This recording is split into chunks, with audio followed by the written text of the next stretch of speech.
नमस्ते। आइए आज सुनते हैं साहित्य अकादमी अवार्ड और ज्ञानपीठ पुरस्कार जैसे अनेक पुरस्कारों से अलंकृत महान लेखिका कृष्णा सोवती जी की कहानी दादी अम्मा।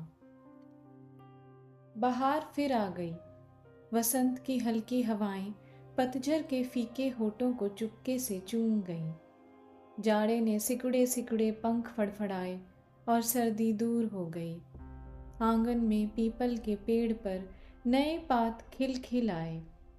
परिवार के हंसी खुशी में तैरते दिन रात मुस्कुरा उठे। भरा भराया घर, संभली संवरी सी सुंदर सलोनी बहुएं, चंचलता से खिलखिलाती बेटियां, मजबूत बाहों वाले युवा बेटे।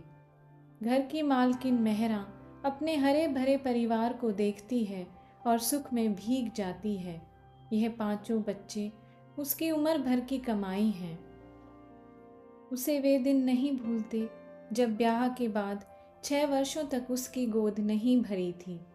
उठते बैठते सास की गंभीर कठोर दृष्टि उसकी समूची देह को टटोल जाती। रात को तकिए पर सिर डाले डाले वह सोचती कि पति के प्यार की छाया में लिपटे लिपटे भी उसमें कुछ व्यर्थ हो गया है, असमर्थ हो गया है। कभी सकुचाती सी ससुर के पास से निकलती तो लगता कि इस घर की देहरी पर पहली बार पांव रखने पर जो आशीष उसे मिली थी वह उसे सार्थक नहीं कर पाई। वह ससुर के चरणों में झुकी थी और उन्होंने सिर पर हाथ रखकर कहा था, बहू रानी फूलो फलो।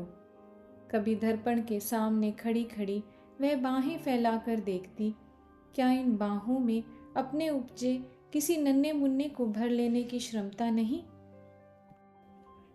6 वर्षों की लंबी प्रतीक्षा के बाद सर्दियों की एक लंबी रात में करवट बदलते बदलते मेहरा को पहली बार लगा था कि जैसे नरम नरम लिहाफ से वह सिकुड़ी पड़ी है, वैसे ही उसमें उसके तन मन प्राण के नीचे गहरे कोई धड़कन उससे लिपटी आ रही है।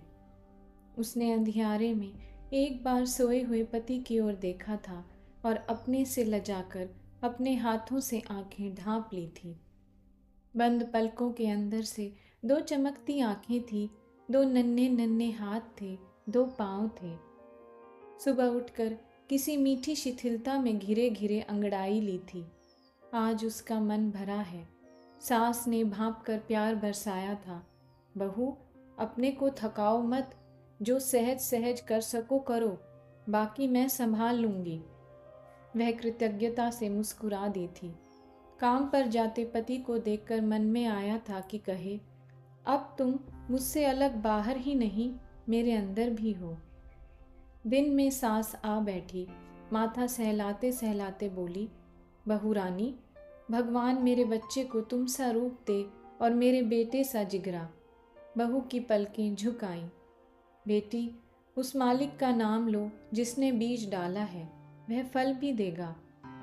मेहरा को माँ का घर याद हो आया।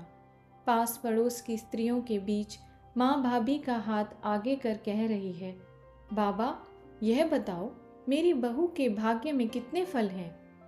पास खड़ी मेहरा समझ नहीं पाई, हाथ में फल? माँ हाथ में फल कब होते हैं? फल किसे कहती हो माँ? माँ लड़की की बात सुनकर पहले हंसी, फिर गुस्सा होकर बोली, दूर हो मेहरा, जा बच्चों के संग खेल। उस दिन मेहरा का छोटा सा मन यह समझ नहीं पाया था, पर आज तो सास की बात वह समझ ही नहीं बूझ भी रही थी।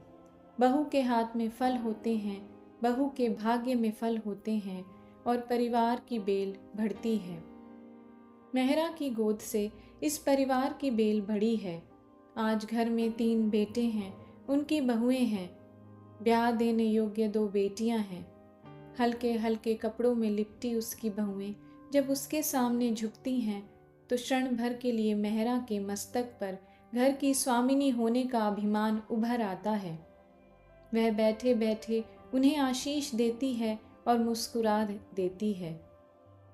ऐसे ही, बिल्कुल ऐसे ही वह भी कभी सास के सामने झुकती थी। आज तो वह तीखी निगाह वाली मालकिन बच्चों की दादी अम्मा बनकर रह गई है। पिछवाड़े के कमरे में से जब दादा के साथ बोलती हुई अम्मा की आवाज़ आती है तो पोते क्षण भर ठिठक कर अनसुनी कर देते हैं। बहुएं एक दूसरे को देखकर मन ही मन हंसती हैं। लाडली बेटियां सिर हिला हिलाकर खिलखिलाती हुई कहती हैं, दादी अम्मा बूढ़ी हो आई पर दादा से झगड़ना नहीं छोड़ा। मेहरा भी कभी कभी पति के निकट खड़ी हो कह देती है, अम्मा नाहक बापू के पीछे पड़ी रहती हैं। बहू बेटियों वाला घर है, क्या ये अच्छा लगता है? पति एक बार पढ़ते पढ़ते आंखें ऊपर उठाते हैं, पल भर पत्नी की ओर देख दोबारा पन्ने पर दृष्टि गड़ा देते हैं। माँ की बात पर पति की मौन गंभीर मुद्रा मेहरा को नहीं भाती, लेकिन प्रयत्न करने पर भी वह कभी पति को कुछ कह देने तक खींच नहीं पाई। पत्नी पर एक उड़ती निगाह और बस। किसी को आज्ञा देती मेहरा की आवाज़ सुनकर कभी उन्हें भ्रम हो आता है, वह मेहरा का नहीं अम्मा का ही रोबीला स्वर है। उनके होश में अम्मा ने कभी ढीलापन जाना ही नहीं। याद नहीं आता कि कभी माँ के कहने को वह जाने अनजाने टाल सके हों। और अब जब माँ की बात पर बेटियों को हंसते सुनते हैं तो विश्वास नहीं आता। क्या सचमुच माँ आज ऐसी बातें किया करती हैं जिन पर बच्चे हंस सकें? और अम्मा तो सचमुच उठते बैठते बोलती है, झगड़ती है। झुकी कमर पर हाथ रखकर वह चारपाई से उठकर बाहर आती है तो जो सामने हो उस पर बरसने लगती है। बड़ा पोता काम पर जा रहा है। दादी अम्मा पास आ खड़ी हुई, एक बार ऊपर तले देखा और बोली, काम पर जा रहे हो बेटे? कभी दादी की ओर भी देख लिया करो, कब से उनका जी अच्छा नहीं। जिसके घर में भगवान के दिए बेटे पोते हों वह इस तरह बिना दवा दारू पड़े रहते हैं। बेटा दादी अम्मा की नज़र बचाता है। दादा की खबर क्या घर भर में उसे ही रखनी है? छोड़ो, कुछ न कुछ कहती ही जाएंगी अम्मा, मुझे देर हो रही है। लेकिन दादी अम्मा जैसे राह रोक लेती है। अरे बेटा, कुछ तो लिहाज करो, बहू बेटे वाले हुए मेरी बात तुम्हें अच्छी नहीं लगती? मेहरा मंझली बहू से कुछ कहने जा रही थी, लौटती हुई बोली, अम्मा कुछ तो सोचो, लड़का बहू बेटों वाला है तो क्या उस पर तुम इस तरह बरसती रहोगी? दादी अम्मा ने अपनी पुरानी निगाह से मेहरा को देखा और जलकर कहा, क्यों नहीं बहू, अब तो बेटों को कुछ कहने के लिए तुमसे पूछना होगा। यह बेटे तुम्हारे हैं, घर बार तुम्हारा है, हुक्म हासिल तुम्हारा है। मेहरा पर इस सब का कोई असर नहीं हुआ। सास को वहीं खड़ा छोड़ वह बहू के पास चली गई। दादी अम्मा ने अपनी पुरानी आंखों से बहू की वह रोबीली चाल देखी और ऊंचे स्वर में बोली, बहू रानी, इस घर में अब मेरा इतना सामान रह गया है, तुम्हें इतना घमंड? मेहरा को सास के पास लौटने की इच्छा नहीं थी, पर घमंड की बात सुनकर लौट आई। मान की बात करती हूँ अम्मा, तो आए दिन छोटी छोटी बात लेकर जलने कलपने से किसी का मान नहीं रहता। इस उल्टी आवाज ने दादी अम्मा को और जला दिया। हाथ हिला हिला कर क्रोध में रुक रुक कर बोली, बहू, यह सब तुम्हारे अपने सामने आएगा। तुमने जो मेरा जीना दूभर कर दिया है, तुम्हारी तीनों बहुएं भी तुम्हें इसी तरह समझेंगी, क्यों नहीं, जरूर समझेंगी। कहती कहती दादी अम्मा झुकी कमर से पग उठाती अपने कमरे की ओर चल दी। राह में बेटे के कमरे का द्वार खुला देखा तो बोली, जिस बेटे को मैंने अपना दूध पिलाकर पाला, आज उसे देखे मुझे महीनों बीत जाते हैं, उससे इतना नहीं हो पाता कि बूढ़ी अम्मा की सुधि ले। मेहरा मंझली बहू को घर के काम धंधे के लिए आदेश दे रही थी, पर कान इधर ही थे। बहुएं उसे भी समझेंगी। इस अभिशाप को वह कड़वा घूंट समझकर पी गई थी, पर पति के लिए सास का यह उल्हाना सुनकर उससे न रहा गया। दूर से ही बोली, अम्मा, मेरी बात छोड़ो, पराए घर की हूँ, पर जिस बेटे को घर भर में सबसे अधिक तुम्हारा ध्यान है, उसके लिए यह कहते तुम्हें झिझक नहीं आती? फिर कौन माँ है जो बच्चों को पालती पोसती नहीं?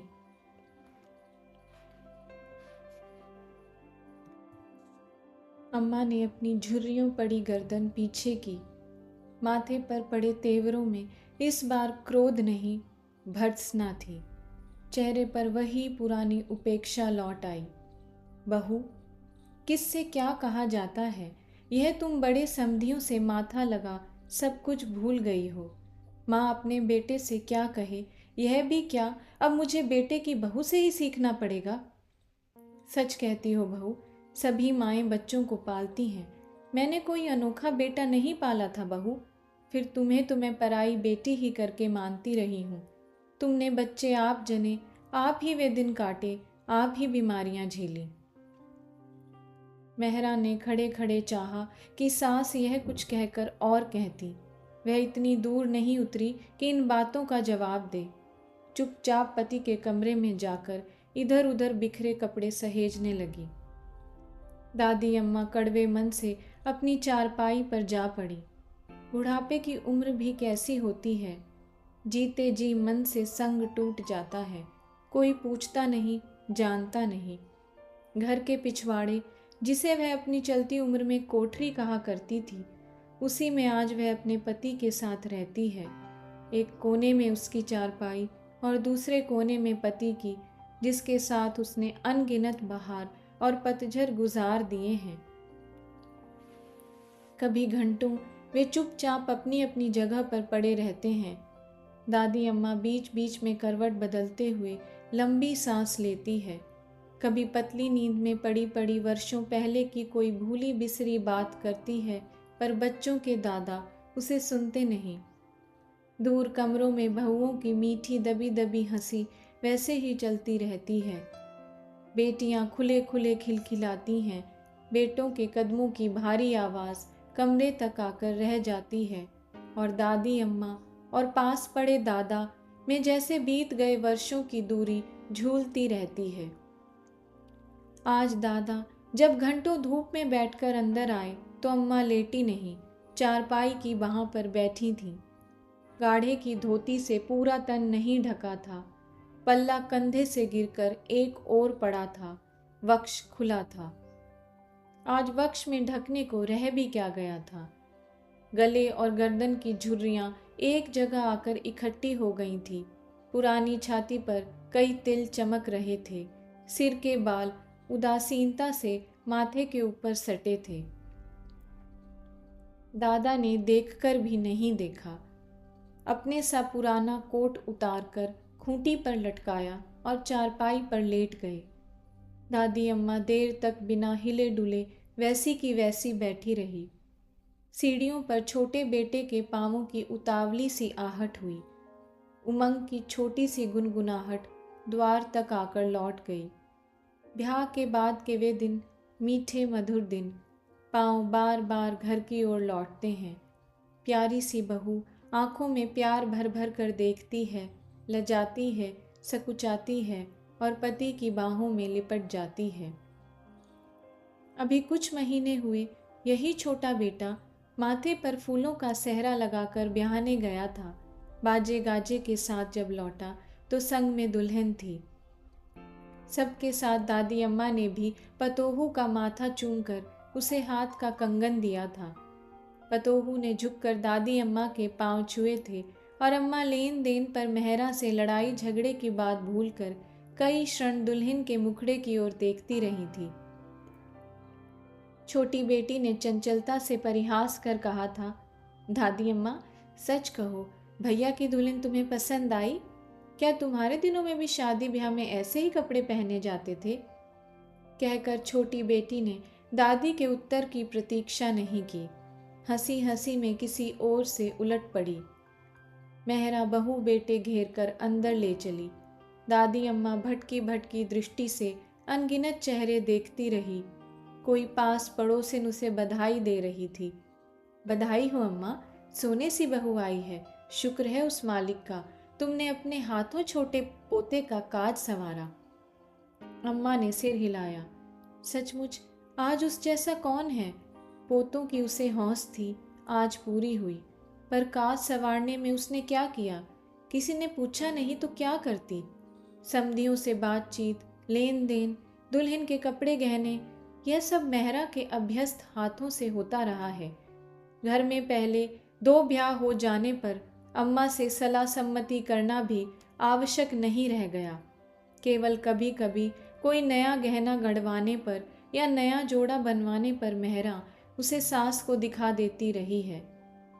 बड़ी बेटी देखकर कहती है, माँ, अम्मा को दिखाने जाती हो? वह तो कहेंगी यह गले का गहना हाथ लगाते उड़ता है, कोई भारी ठोस कंठा बनवाओ, सिर की सिंगार पट्टी बनवाओ। मेरे अपने ब्याह में मायके से 50 तोले का रानी हार चढ़ा था, तुम्हें याद नहीं? तुम्हारे ससुर को कहकर उसी से भारी जड़ाऊ कंगन बनवाए थे तुम्हारे ब्याह में। मेहरा बेटी की ओर लाड से देखती है। लड़की झूठ नहीं कहती। बड़े बेटों की सगाई में, ब्याह में अम्मा 20 बार यह दोहरा चुकी है। अम्मा को कौन समझाए कि ये पुरानी बातें पुराने दिनों के साथ गई। अम्मा नाते रिश्तों की भीड़ में बैठी बैठी ऊँघती रही। एकाएक आँख खुली तो नीचे लटकते पल्ले से सिर ढक लिया। एक बेखबरी की उघाड़े सिर बैठी रही। पर दादी अम्मा को इस तरह अपने को संभालते किसी ने देखा तक नहीं। अम्मा की ओर देखने की सुधि भी किसे है। बहू को नया जोड़ा पहनाया जा रहा है। रोशनी में दुल्हन शर्मा रही है। नंदे हास परिहास कर रही हैं। मेहरा घर में तीसरी बहू को देखकर मन ही मन सोच रही है कि बस अब दोनों बेटियों को ठिकाने लगा दे तो सुरखुरू हो। बहू का श्रृंगार देख दादी अम्मा बीच बीच में कुछ कहती हैं। लड़कियों में कैसा चलन है आजकल, बहू के हाथों और पैरों में मेहंदी नहीं रचाई, यही तो पहला शगुन है। दादी अम्मा की इस बात को जैसे किसी ने सुना ही नहीं। साज श्रृंगार में चमकती बहू को घेरकर मेहरा दूल्हे के कमरे की ओर ले चली। नाते रिश्ते की युवतियां मुस्कुरा मुस्कुरा कर शर्माने लगी। दूल्हे के मित्र भाई आंखों में ही नहीं बाहों में नए नए चित्र भरने लगे और मेहरा बहू पर आशीर्वाद बरसाकर लौटी तो देहरी के संग लगी दादी अम्मा को देखकर स्नेह जताकर बोली, जाओ अम्मा, शुक्र है भगवान का, आज ऐसी मीठी घड़ी आई। अम्मा सिर हिलाती हिलाती मेहरा के साथ बोली, पर आंखें जैसे वर्षों पीछे घूम गईं। ऐसे ही एक दिन वह मेहरा को अपने बेटे के पास छोड़ आई थी। वह अंदर जाती थी, बाहर जाती थी, वह इस घर की मालकिन थी। पीछे और पीछे बाजे गाजे के साथ उसका अपना डोला इस घर के सामने आ खड़ा हुआ। गहनों की छनकार करती वह नीचे उतरी, घूंघट की ओट से मुस्कुराती, नीचे झुकती और पति की बूढ़ी फुफ्फी से आशीर्वाद पाती। दादी अम्मा को ऊँघते देख बड़ी बेटी हिलाकर कहने लगी, उठो अम्मा, जाकर सो रहो, यहाँ तो अभी देर तक हंसी ठट्ठा होता रहेगा। दादी अम्मा झपी झपी आंखों से पोती की ओर देखती हैं और झुकी कमर पर हाथ रखकर अपने कमरे की ओर लौट जाती हैं। उस दिन अपनी चारपाई पर लेटकर दादी अम्मा सोई नहीं। आंखों में न ऊँघ थी न नींद। एक दिन वह भी दुल्हन बनी थी। बूढ़ी फुफ्फी ने सजाकर उसे भी पति के पास भेजा था। तब क्या उसने यह कोठरी देखी थी? ब्याह के बाद वर्षों तक उसने जैसे यह जाना ही नहीं कि फुफ्फी दिन भर काम करने के बाद रात को यहाँ सोती है। आंखें मूंद जाने से पहले जब फुफ्फी बीमार हुई तो दादी अम्मा ने कुलीन बहू की तरह उसकी सेवा करते करते पहली बार यह जाना था कि घर में इतने कमरे होते हुए भी फुफ्फी इस पिछवाड़े में अपने अंतिम दिन बरस काट गई है। पर यह देखकर जानकर उसे आश्चर्य नहीं हुआ था। घर के पिछवाड़े में पड़ी फुफ्फी की देह छांदार पेड़ के पुराने तने की तरह लगती थी, जिसके पत्तों की छां उससे अलग, उससे परे घर भर पर फैली हुई थी। आज तो दादी अम्मा स्वयं फुफ्फी बनकर इस कोठरी में पड़ी है। ब्याह के कोलाहल से निकलकर जब दादा थककर अपनी चारपाई पर लेटे तो एक लंबी चैन की सी सांस लेकर बोले, क्या सो गई हो? इस बार की रौनक लेन देन तो मंझले और बड़े बेटे के ब्याह को भी पार कर गई। समधियों का बड़ा घर ठहरा। दादी अम्मा लेन देन की बात पर कुछ कहना चाहते हुए भी नहीं बोली। चुपचाप पड़ी रही। दादा सो गए, आवाज़ें धीमी हो गई। बरामदे में मेहरा का रोबीला स्वर नौकर चाकरों को सुबह के लिए आज्ञाएं देकर मौन हो गया। दादी अम्मा पड़ी रही और पतली नींद से घिरी आंखों से नए पुराने चित्र देखती रही। एकाएक करवट लेते लेते 2-4 कदम उठाए और दादा की चारपाई के पास आ खड़ी हुई। झुककर कई क्षण तक दादा की ओर देखती रही। दादा नींद में बेखबर थे और दादी जैसे कोई पुरानी पहचान कर रही हो। खड़े खड़े कितने पल बीत गए।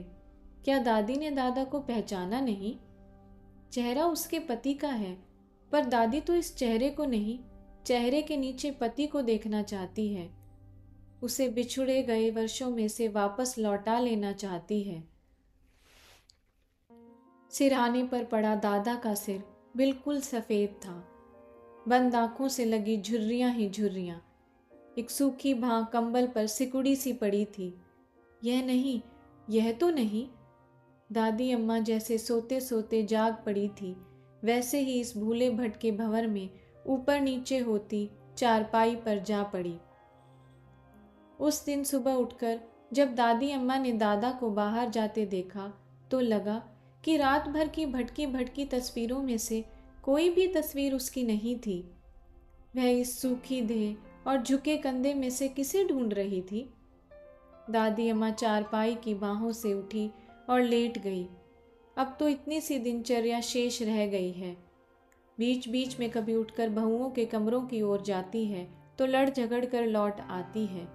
कैसे हैं उसके पोते जो उम्र के रंग में किसी की बात नहीं सोचते, किसी की ओर नहीं देखते। बहू और बेटा, उन्हें भी कहाँ फुर्सत है। मेहरा तो कुछ ना कुछ कहकर चोट करने से भी नहीं चूकती। लड़ने को तो दादी भी कम नहीं, पर अब तीखा तेज बोल लेने पर जैसे वह थक कर चूर चूर हो जाती है। बोलती है, बोलने के बिना रह नहीं पाती, पर बाद में घंटों बैठी सोचती रहती है कि वह क्यों उनसे माथा लगाती है जिन्हें उसकी परवाह नहीं। मेहरा तो अब चाल ढाल ही बदल गई है। अब वह उसकी बहू नहीं, 3 बहुओं की सास है। ठहरी हुई गंभीरता से घर का शासन चलाती है। दादी अम्मा का बेटा अब अधिक दौड़ धूप नहीं करता। देख रेख से अधिक अब बहुओं द्वारा ससुर का आदर मान ही अधिक होता है। कभी अंदर बाहर जाते अम्मा मिल जाती है तो झुककर बेटा माँ को प्रणाम अवश्य करता है। दादी अम्मा गर्दन हिलाती हिलाती आशीर्वाद देती है, जियो बेटा जियो।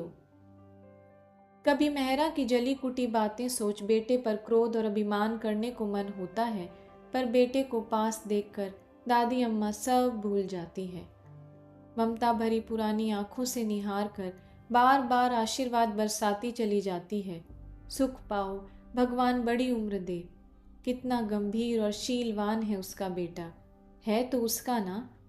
पोतों को ही देखो, कभी झुककर दादा के पांव तक नहीं छूते। आखिर माँ का असर कैसे जाएगा? इन दिनों बहू की बात सोचते ही दादी अम्मा को लगता है कि अब मेहरा उसके बेटे में नहीं, अपने बेटों में लगी रहती है।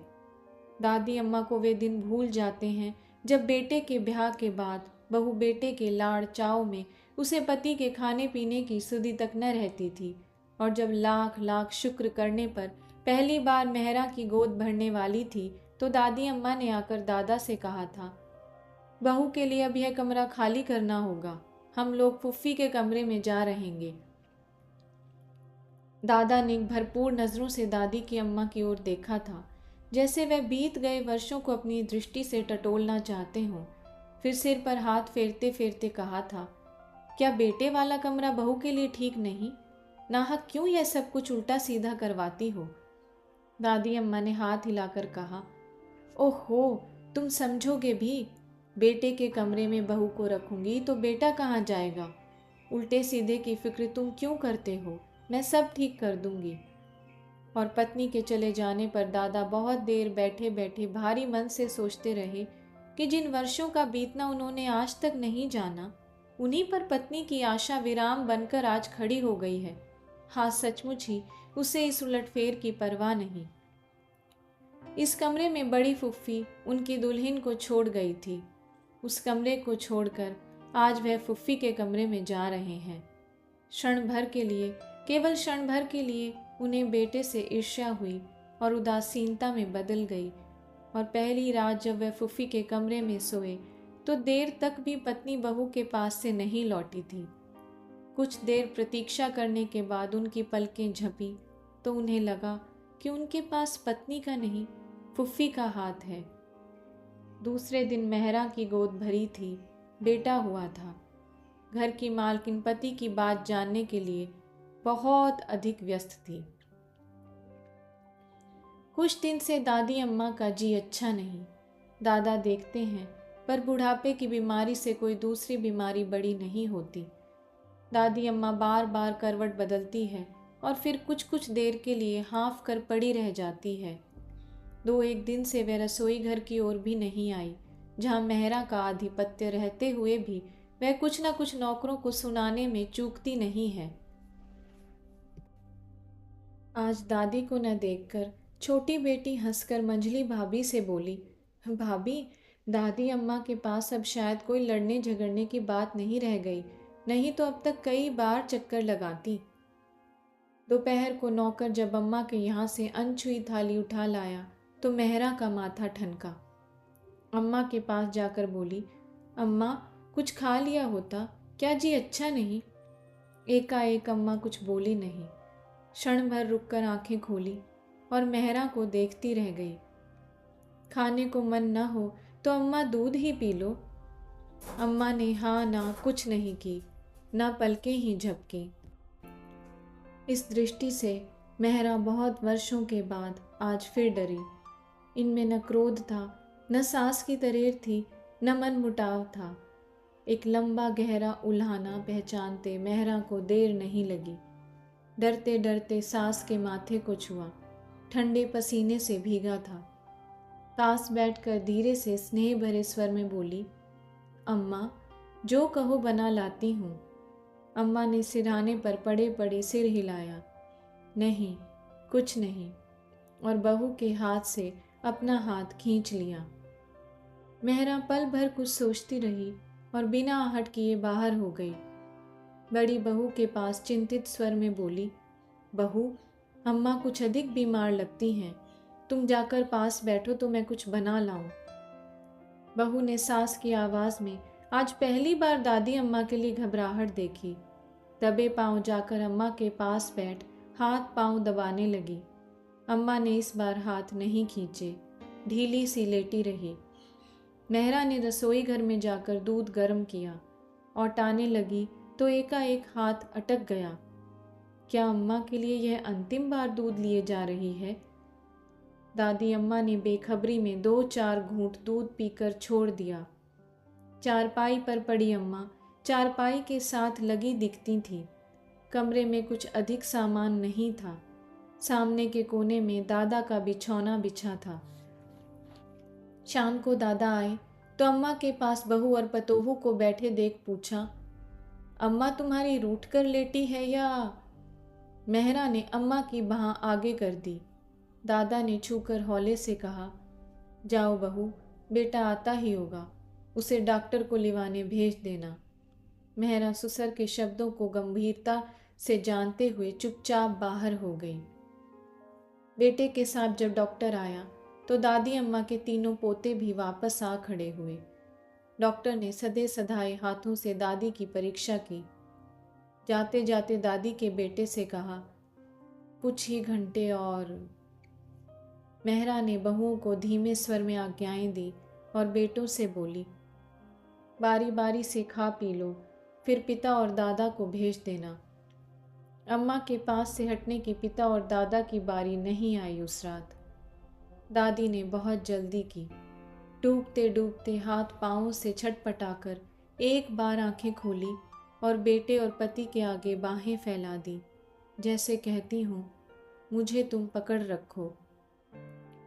दादी का श्वास उखड़ा, दादा का कंठ जकड़ा और बेटे ने माँ पर झुककर पुकारा, अम्मा अम्मा।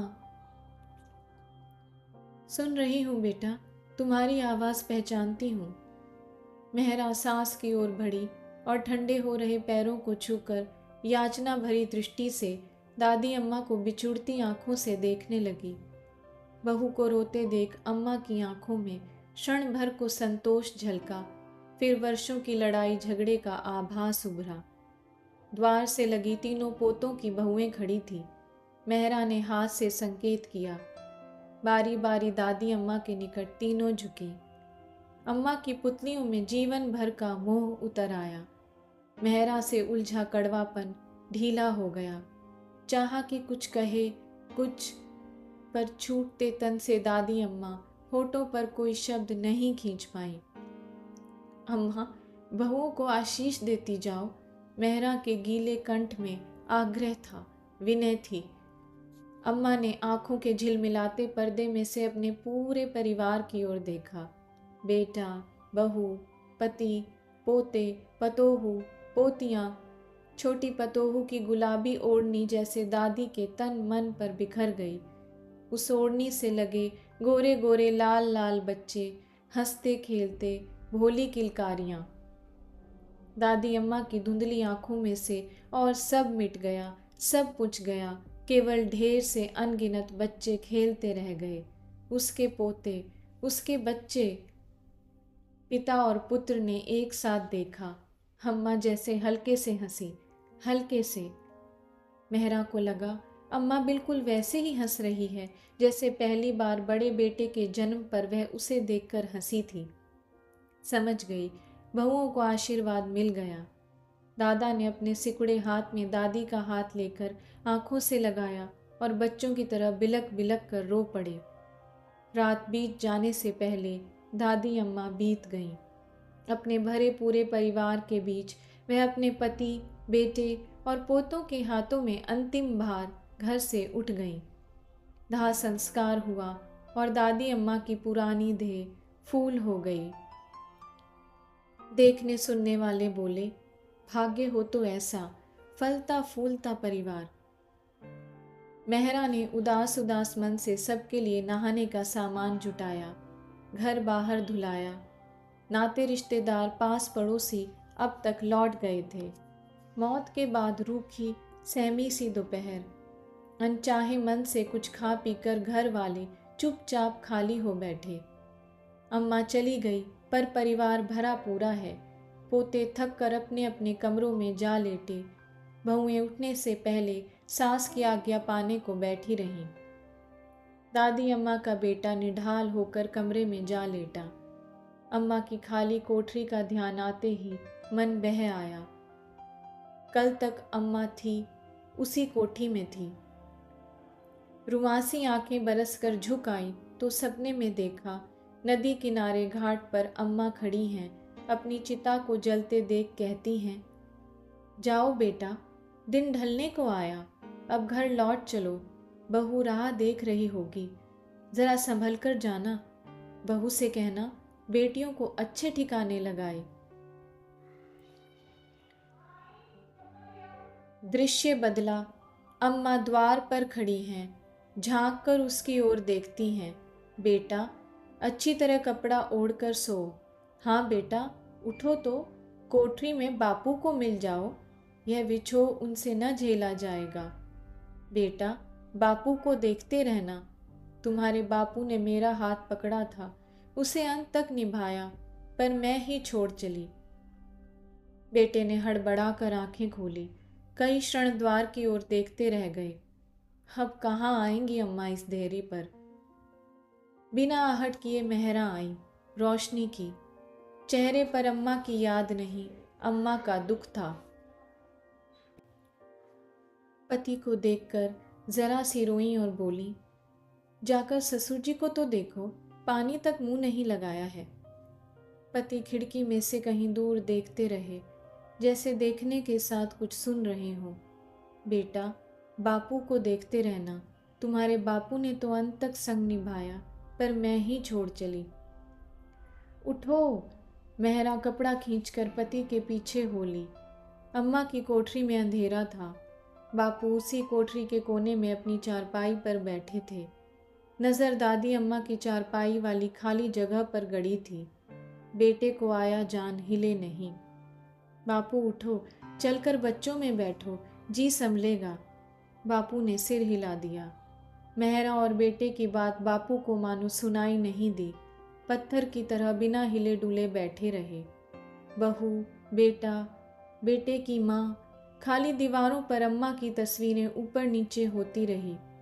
द्वार पर अम्मा घूंघट निकाले खड़ी हैं। बापू को अंदर आते देख शर्माती हैं और बुआ की ओट हो जाती हैं। बुआ स्नेह से हंसती है, पीठ पर हाथ फेर कर कहती है, बहू, मेरे बेटे से कब तक शर्माओगी? अम्मा बेटे को गोद में लिए दूध पिला रही हैं। बापू घूम फिर कर पास आ खड़े होते हैं। तेवर चढ़े तीखे बालों को फीका बनाकर कहते हैं, मेरी देख रेख अब सब भूल गई हो, मेरे कपड़े कहाँ डाल दिए? अम्मा बेटे के सिर को सहलाते सहलाते मुस्कुराती हैं। फिर बापू की आंखों में भरपूर देखकर कहती हैं, अपने ही बेटे से प्यार का बंटवारा कर झुंझलाने लगे? बापू इस बार झुंझलाते नहीं, झिझकते हैं। फिर एकाएक दूध पीते बेटे को अम्मा से लेकर चूम लेते हैं। मुन्ने के पतले नर्म होठों पर दूध की बूंद अब भी चमक रही है। बापू अंधेरे में अपनी आंखों पर हाथ फेरते हैं। हाथ गीले हो जाते हैं। उनके बेटे की माँ आज नहीं रही। तीनों बेटे दबे पांवों जाकर दादा को झांक आए। बहुएं सास की आज्ञा पा अपने अपने कमरों में जा लेटी। बेटियों को सोता जान मेहरा पति के पास आई तो सिर दबाते दबाते प्यार से बोली, अब हौसला करो। लेकिन एकाएक किसी की गहरी सिसकी सुन चौंक पड़ी। पति पर झुककर बोली, बापू की आवाज़ लगती है, देखो तो। बेटे ने जाकर बाहर वाला द्वार खोला। पीपल से लगी झुकी सी छाया। बेटे ने कहना चाहा, बापू, पर बैठे गले से आवाज़ निकली नहीं। हवा में पत्ते खड़खड़ाए, टहनियाँ हिली और बापू खड़े खड़े सिसकते रहे। बापू। इस बार बापू के कानों में बड़े पोते की आवाज़ आई। सिर ऊंचा किया तो तीनों बेटों के साथ देहरी पर झुकी मेहरा दिख पड़ी। आंसुओं के गीले पूर में से धुंध बह गई। मेहरा अब घर की बहू नहीं, घर की अम्मा लगती है। बड़े बेटे का हाथ पकड़कर बापू के निकट आई। झुककर गहरे स्नेह से बोली, बापू, अपने इन बेटों की ओर देखो। यह सब अम्मा ही का तो प्रताप है।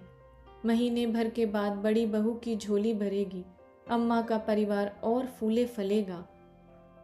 बाबू ने इस बार सिसकी नहीं भरी, आंसुओं को खुले बह जाने दिया। पेड़ के कड़े तने से हाथ उठाते उठाते सोचा, दूर तक धरती में बैठी अनगिनत जड़ें अंदर ही अंदर इस बड़े पुराने पीपल को थामे हुए हैं। दादी अम्मा इसे नित्य पानी दिया करती थी, आज वह भी धरती में समा गई हैं। उसके तन से ही तो बेटे पोते का यह परिवार फैला है। पीपल की घनी छां की तरह यह और फैलेगा। बहू सच कहती है, यह सब अम्मा का ही प्रताप है। वह मरी नहीं, वह तो अपनी देह पर के कपड़े बदल गई है। अब वह बहू में जिएगी, फिर बहू की बहू में। धन्यवाद। अगर आपको मुझसे ये कहानियाँ सुनना अच्छा लगता है तो इस चैनल को सब्सक्राइब करें, वीडियो शेयर करें।